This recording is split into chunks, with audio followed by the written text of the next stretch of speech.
The number that everyone watches when a hurricane is approaching is the category.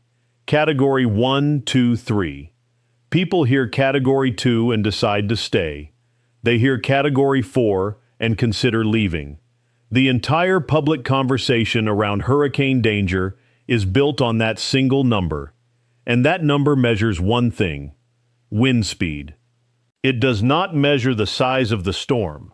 It does not measure how much rain it will drop. It does not measure the height of the water it will push onto land. And according to data spanning more than 60 years of tropical cyclone fatalities in the United States, the thing the category number measures, wind, is responsible for roughly 12% of the deaths. The thing it does not measure, water, is responsible for nearly all of the rest, 88%. That is the figure from the National Hurricane Center covering every tropical cyclone death in the United States from 1963 to 2012. Storm surge, rainfall flooding, rip currents, and offshore drownings combined for 88% of all fatalities. Wind and tornadoes accounted for the other 12. A peer-reviewed study published in March of 2026 in the journal NPJ Natural Hazards extended that record through 2024 and found the same pattern holding. Freshwater flooding accounted for 36% of all direct deaths. Storm surge accounted for 33%. Wind came in at roughly 12%. The number everyone watches is the one that kills the fewest people, and the hazard that kills the most. The wall of ocean water that a hurricane shoves onto land as it makes landfall is the one that the rating system was never designed to communicate. This is the story that almost nobody tells clearly before hurricane season, and it is the single most important thing I can explain to you if you live anywhere near a coast. If this kind of deep, grounded analysis is what you come here for, subscribe right now. We cover every major weather and geological event with this level of detail. Now, let me walk you through exactly why water kills more people than wind, and why the category system creates a specific and dangerous blind spot that has gotten people killed repeatedly. The most instructive recent example is Hurricane Helene, which made landfall as a Category 4 storm in the Big Bend region of Florida on September 26, 2024. By every measure of wind classification, Helene was a serious storm.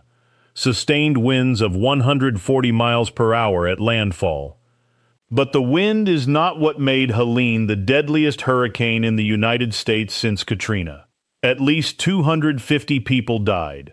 Of the 175 direct fatalities, 94 were from freshwater flooding and the resulting landslides, with 77 of those occurring in the mountains of North Carolina, hundreds of miles from where the storm came ashore. 65 deaths were from wind, overwhelmingly from falling trees, not structural collapse, and 14 were from storm surge in Florida, where the ocean pushed inland to heights of up to 15 feet along the Big Bend coast.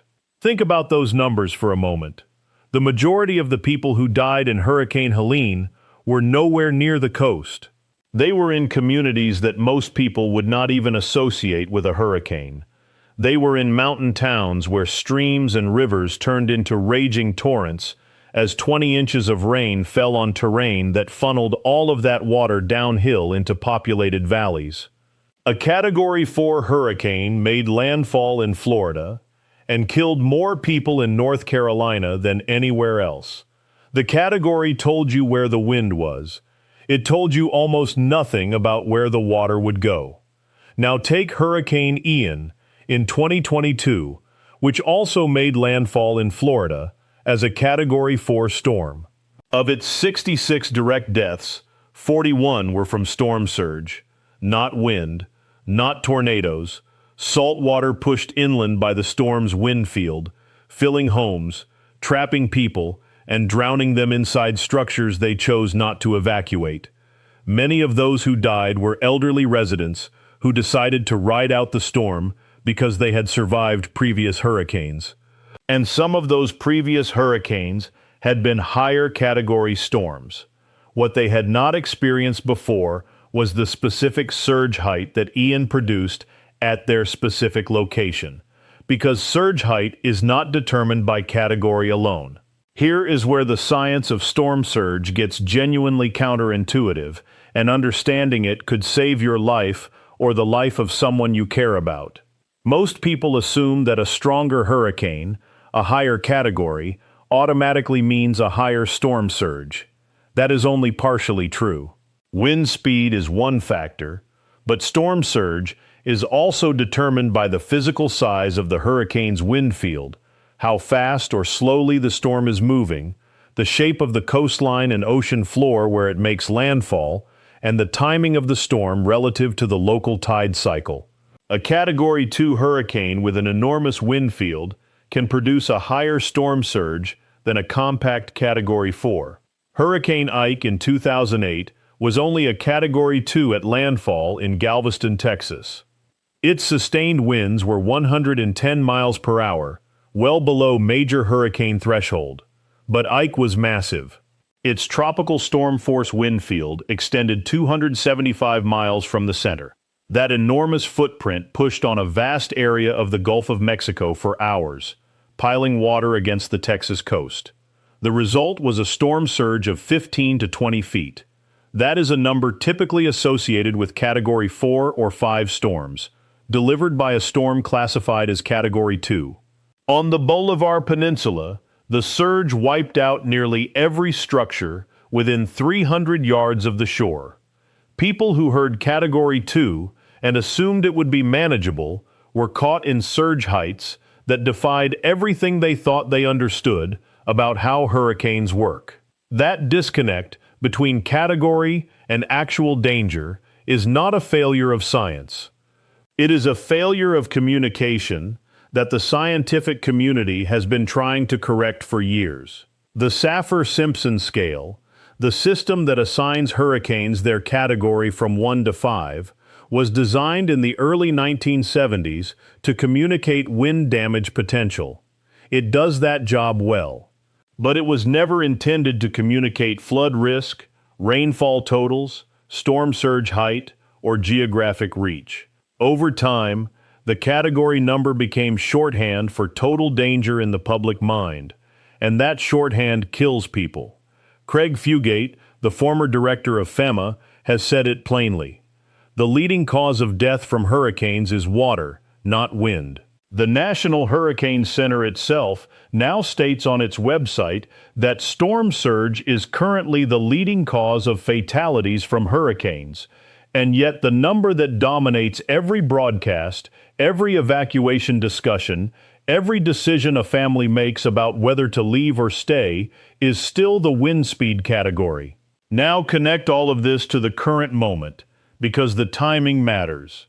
NOAA's official 2026 Atlantic Hurricane Season Outlook, released in May, forecast a below-average season, 8 to 14 named storms, 3 to 6 hurricanes, 1 to 3 major hurricanes, a 55% chance of below-normal activity. The primary driver of that forecast is the developing El Niño in the Pacific, which increases wind shear across the Atlantic and suppresses tropical cyclone formation. Colorado State University revised its forecast downward on July 8th to just 9 named storms and 1 major hurricane. Only 1 named storm has formed so far this season, Tropical Storm Arthur, which affected the Texas coast in mid-June. On paper, this looks like a quiet year, and that forecast may very well prove accurate. But here is the part that below-average forecasts consistently fail to communicate, and it is the part that gets people complacent at exactly the wrong moment. Below average does not mean safe. It means fewer storms. It does not mean no storms. And it absolutely does not mean the storms that do form will be weak. The deadliest single hurricane in United States history, the Galveston hurricane of 1900, occurred in a season that produced a below-average number of total storms.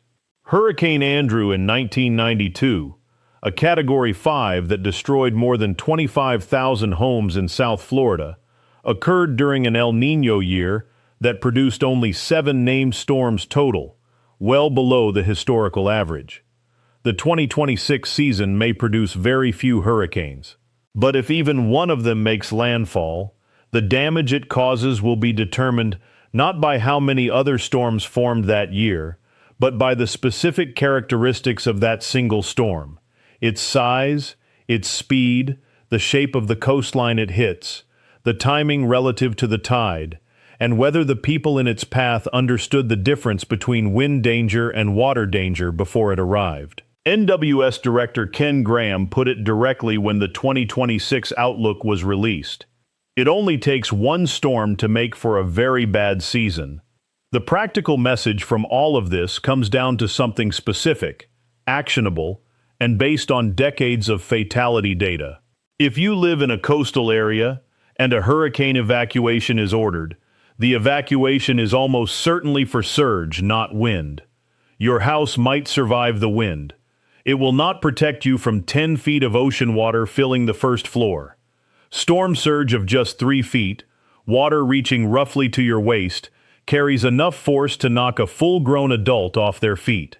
At 6 feet, water is pushing into the first story of most homes. At 12 feet, it is reaching the second floor. At 15 feet, which is what Helene produced along the Big Bend coast, and what Ike produced along Bolivar Peninsula as a Category 2, almost nothing built to normal residential standards survives. If you are told to evacuate, and the storm approaching your area is only a Category 1 or 2, do not let the category be the reason you stay. The category tells you about the wind. It tells you almost nothing about the water, and the water is what will kill you. The 2026 hurricane season is still in its early stages. The peak runs from August through October. El Niño may suppress the total number of storms, and that would genuinely be good news. But the question that matters is not how many storms form. It is whether you understand, before a single one of them reaches your coast, that the number on the screen, the category, is measuring the wrong thing for the decision you are about to make. The deadliest part of a hurricane has never been the wind. It has always been the water, and the water does not have a category.